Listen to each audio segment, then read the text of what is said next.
Indonesia adalah salah satu bahasa yang kaya sejarah dan berperan penting dalam kemajuan bangsa Indonesia.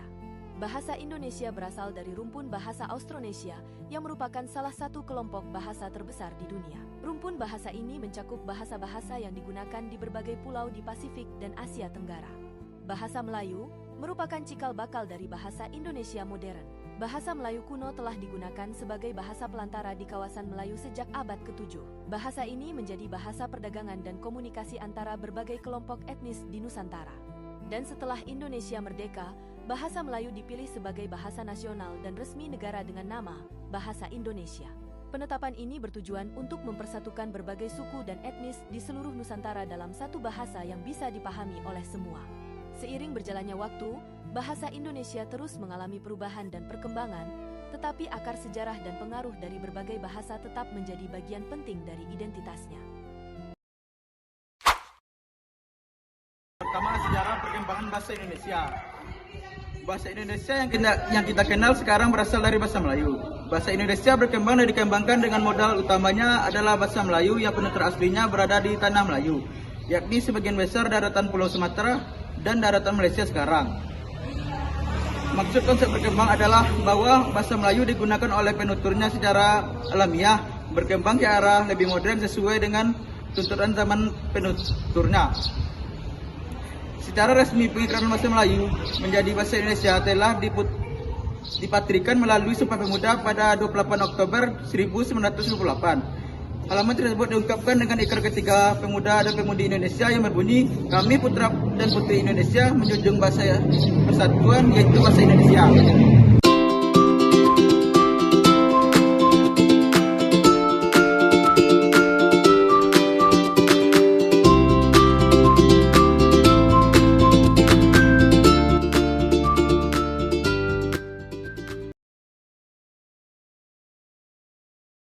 Ada 3 faktor penggunaan bahasa Melayu menjadi bahasa Indonesia. Yang pertama yaitu faktor luasnya pemakaian bahasa Melayu.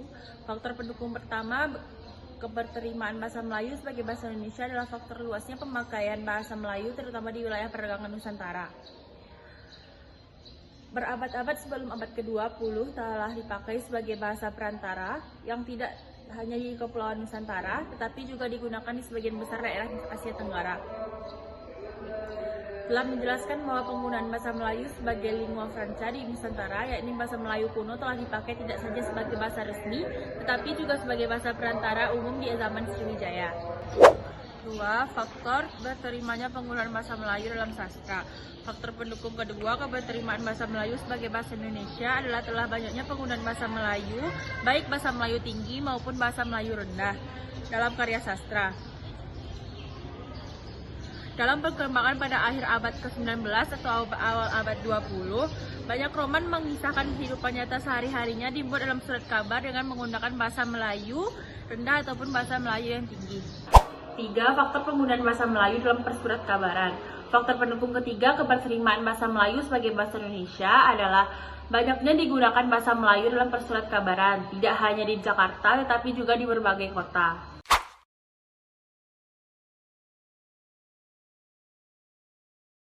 Kedudukan bahasa Indonesia.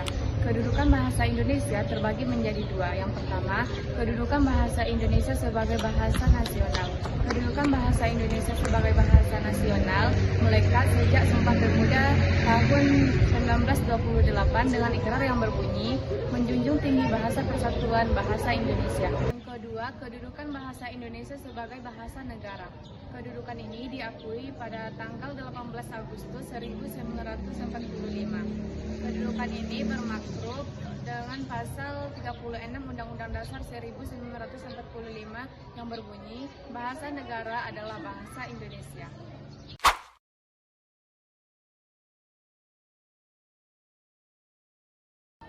4 fungsi bahasa Indonesia dalam kedudukannya sebagai bahasa nasional. Yang pertama, bahasa Indonesia berfungsi sebagai bahasa kebanggaan nasional. Yang kedua, bahasa Indonesia berfungsi sebagai lambang identitas nasional. Yang ketiga, bahasa Indonesia berfungsi sebagai alat pemersatu berbagai suku bangsa. Yang terakhir, terakhir, bahasa Indonesia berfungsi sebagai alat penghubung antar daerah dan antar budaya.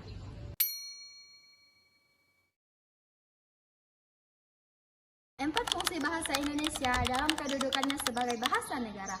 Yang pertama, bahasa Indonesia berfungsi sebagai bahasa resmi kenegaraan. Seluruh kegiatan kenegaraan dan penyelenggaraan kenegaraan menggunakan bahasa Indonesia, seperti kegiatan upacara kenegaraan, pidato kenegaraan, dokumen kenegaraan, dan surat-surat kenegaraan haruslah menggunakan bahasa Indonesia. Yang kedua, bahasa Indonesia berfungsi sebagai bahasa pengantar di dalam dunia pendidikan. Kegiatan belajar mengajar di sekolah maupun di perguruan tinggi menggunakan bahasa Indonesia.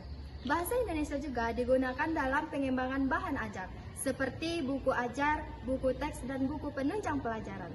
Yang ketiga, bahasa Indonesia berfungsi sebagai alat perhubungan pada tingkat nasional untuk kepentingan perencanaan dan pelaksanaan pembangunan nasional serta kepentingan pemerintahan.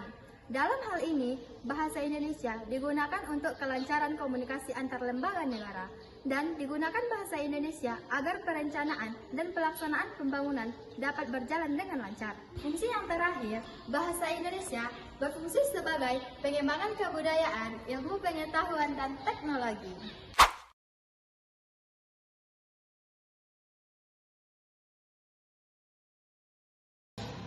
Ragam bahasa Indonesia yang pertama berdasarkan daerah asal penutur.